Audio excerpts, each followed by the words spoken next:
¿Cómo están, amigos de YouTube? Nuevamente tenemos el gran placer de saludarles y de continuar en esta serie donde estamos de alguna manera explicando o intentando explicar el gran problema epistemológico del ser humano, es decir, cómo el hombre gana el conocimiento verdadero y cómo lo interpreta y cómo también ese conocimiento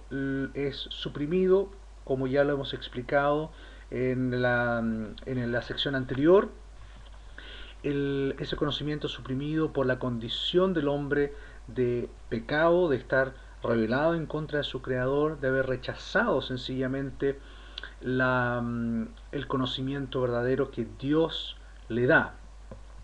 Y yo quisiera en este momento recalcar este punto sobre la seriedad en cuanto a si aceptamos la cosmovisión de la Biblia, en cuanto a que la epistemología, el conocimiento verdadero, proviene de Dios. Si aceptamos ese principio fundamental, entonces tenemos que aceptar que la Biblia trata con mucha seriedad el problema del pecado. Y ese es el problema fundamental por el cual el hombre no logra tener ni interpretar el conocimiento verdadero, sino que ese conocimiento en forma natural hoy en el hombre está distorsionado por su corazón, que está separado de Dios espiritualmente, y también su mente. Ahora, esto es muy importante porque el racionalismo nos ha intentado vender, por así decirlo, la idea de que la mente del ser humano es la suma máxima. Es decir, no ha sido afectada de ninguna manera, o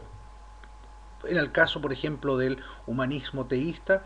pueden aceptar sí, la mente humana ha sido afectada, pero es un problema relativamente solucionable. Sin embargo, la postura de la Biblia es bastante clara. En realidad, la mente del ser humano ha sido afectada a tal punto que el hombre en su naturaleza no puede dejar de suprimir el verdadero conocimiento. Ese verdadero conocimiento comienza con su negación de Dios mismo, de venir, de estar bajo la autoridad de Dios. Ahí parte el principio de la negación del verdadero conocimiento en el caso del hombre. Y el hombre en forma deliberada, por su propia naturaleza, y no puede dejar de hacerlo a menos que sea liberado por Dios mismo espiritualmente, por el Espíritu Santo, y gracias a la obra de Cristo en la cruz, el hombre no puede dejar de cambiar el conocimiento verdadero que ha sido creado de la forma, el verdadero conocimiento ha sido creado según la cosmovisión bíblica, es que el centro de todo conocimiento es Dios mismo. Ahora, el hombre en la condición de pecado, en su condición de autonomía de Dios, ese conocimiento lo pone centrado en sí mismo, es decir, antropocéntricamente el conocimiento, y por lo tanto es un conocimiento que siempre va a estar distorsionado. Su interpretación de la realidad, por lo tanto, no va a ser la correcta desde la perspectiva de Dios. Su entendimiento del universo no va a ser el correcto, su entendimiento de la cultura no va a ser el correcto, su entendimiento de la familia no va a ser el correcto, su entendimiento de las artes no va a ser el correcto. ¿Por qué? Porque suprime la verdad de Dios. Entonces, esa esencia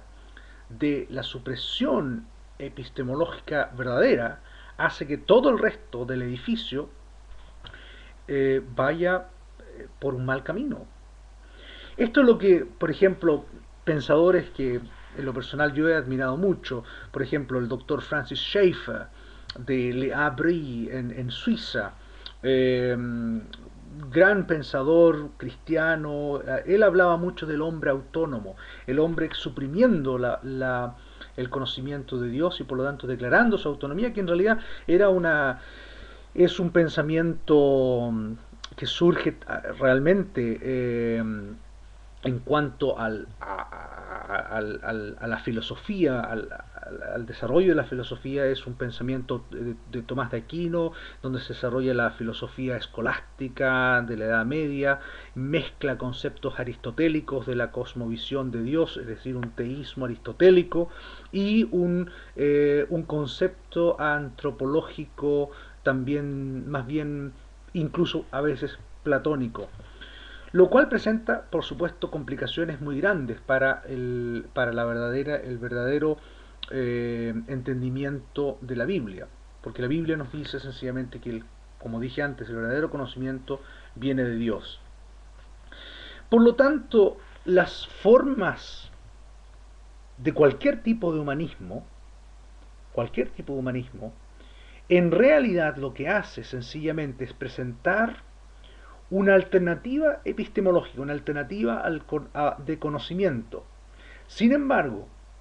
esas formas humanistas, al no estar centradas en el conocimiento de Dios, por lo tanto, van necesariamente a llegar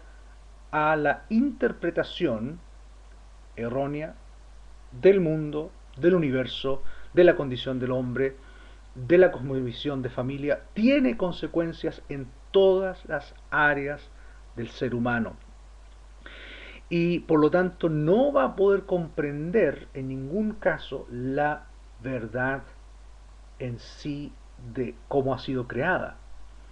Entonces, por eso, por ejemplo, las palabras de Jesús, cuando él dice, a